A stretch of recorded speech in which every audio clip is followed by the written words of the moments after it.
You know what it is. That's right. It's time to talk money with your money nerd and financial coach.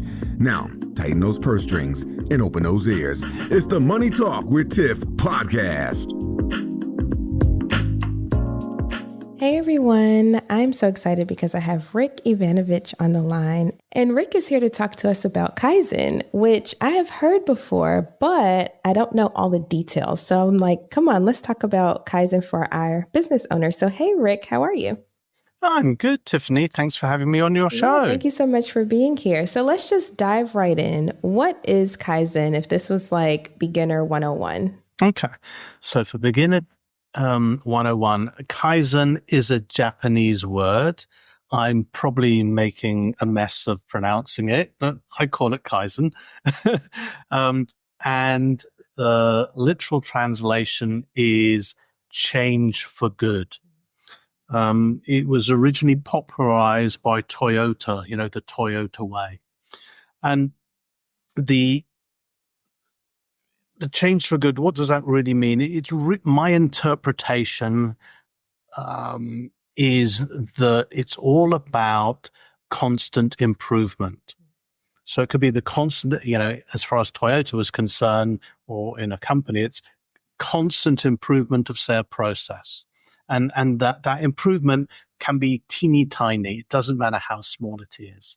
But if you make lots and lots and lots of those constant improvements, you get a big improvement.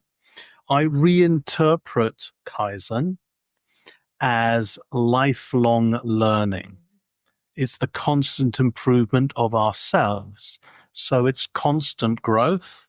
It's that growth mindset or that infinite mindset.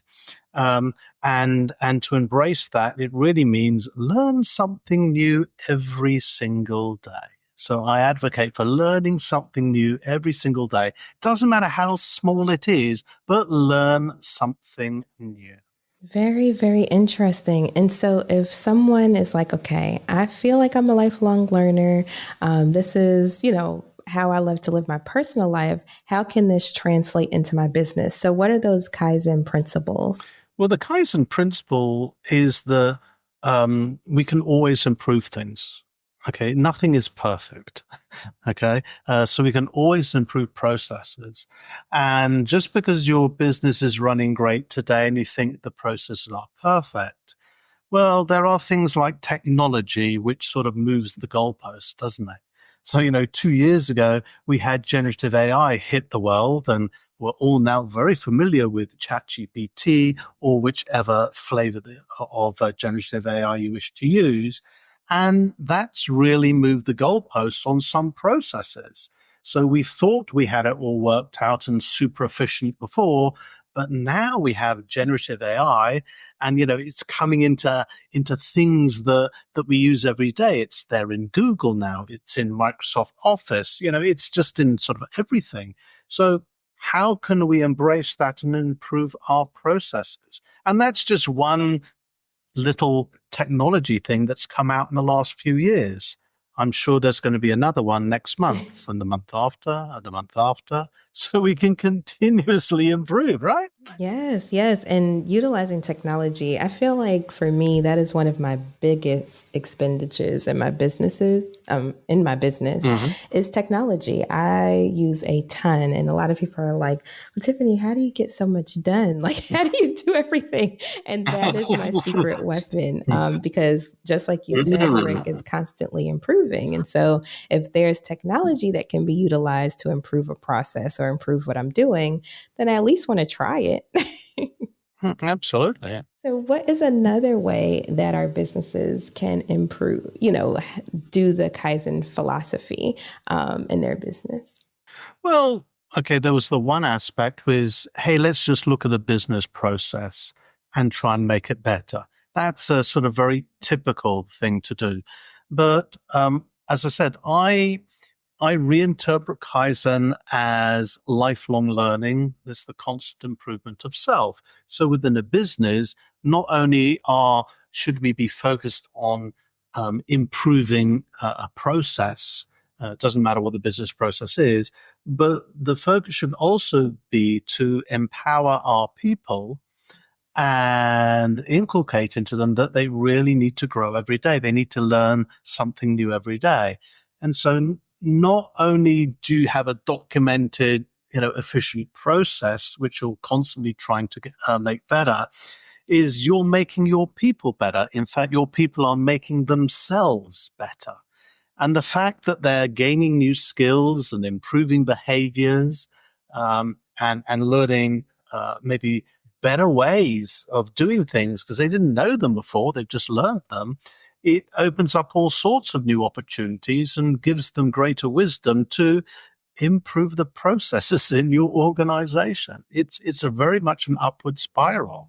Yeah, and that makes complete sense. And what I hear you also saying is knowing where we're going to get this information from. So is data a big thing when it comes to Kaizen?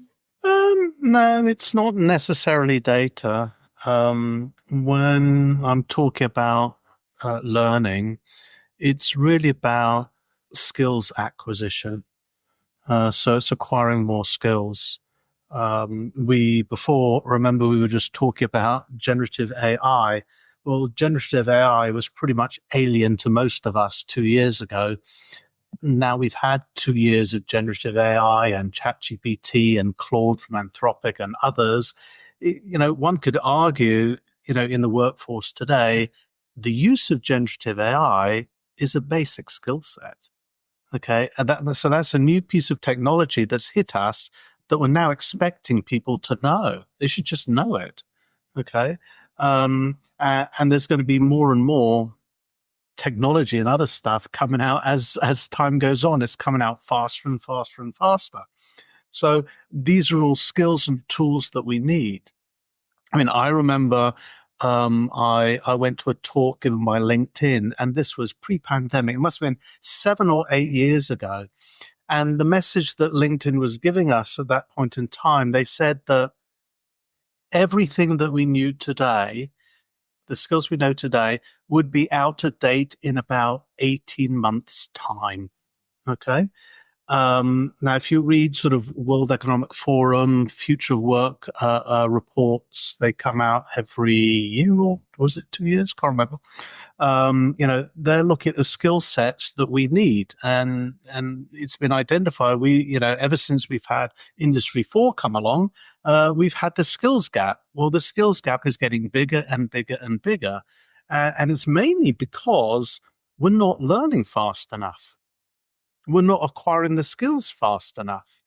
In the work that I do with students, especially universities, I tend to work with them, is students, some of them still have this mindset that, you go to school, you might even get, lucky get into university, you studied this long, long time acquiring this massive amount of knowledge, and that's all you need.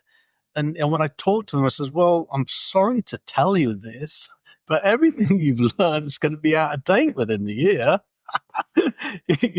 You need this Kaizen approach. It's all about lifelong learning, lifelong improvement. You could say that Kaizen sort of comprises 3 components. There's that lifelong improvement. So we've got to better our skills, improve our skills, not just learn them, you've got to apply them, practice them.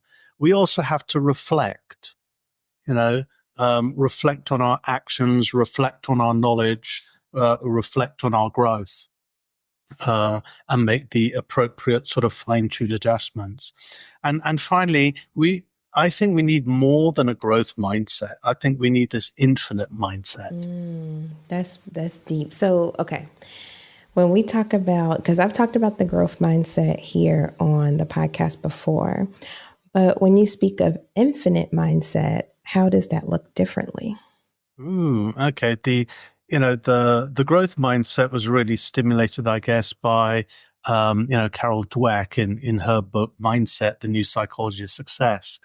The new twist on that is the Simon Sinek book. Okay. Which is about the infinite game or infinite mindset. And it's really looking at things being infinite. They're just never ending. And I just like that because it's not about, playing the game or doing the project or a finite period of time, with a start and an end. It's just infinite. And that really, really plays to me for this lifelong improvement. Lifelong improvement means we must work on improving ourselves every single day until, we're no longer on the planet, as it were, as in physically.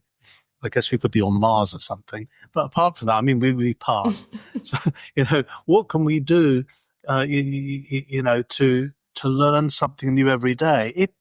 And that's really triggered by, I think, curiosity. Okay. Because it's linked to a desire to learn more. Okay. And this is important. Kaizen, this improvement is important, but that's really sort of superfueled if you link curiosity to it. So with curiosity and Kaizen, we can exercise and train our abilities. It makes us more adaptable. It actually makes us more resilient.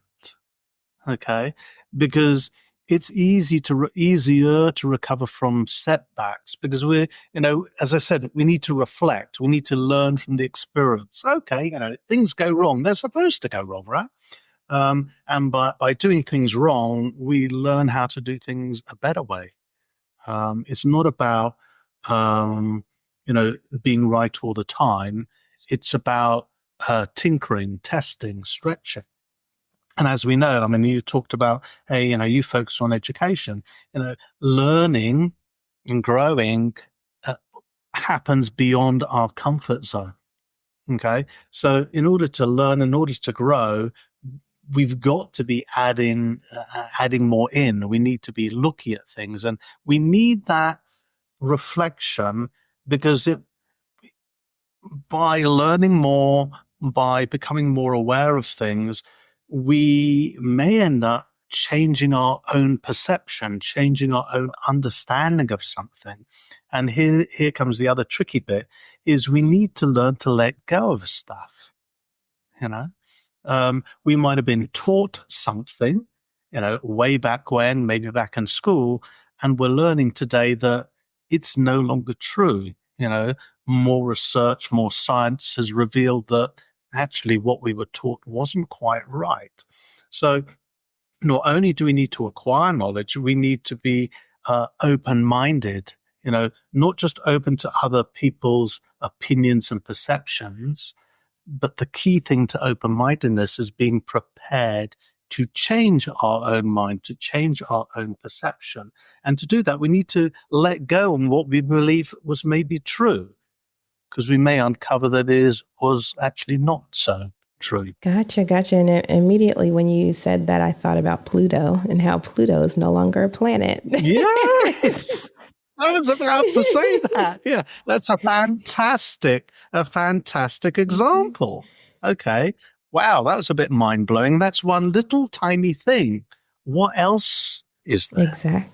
There's a lot. Exactly. Okay. Well, Rick, we can't give it all away here. So if people were interested in finding out more about you, learning more about your book, or following you on social, where could they find you? The easiest thing is, my book, okay, for those who don't know, is called Business as Unusual.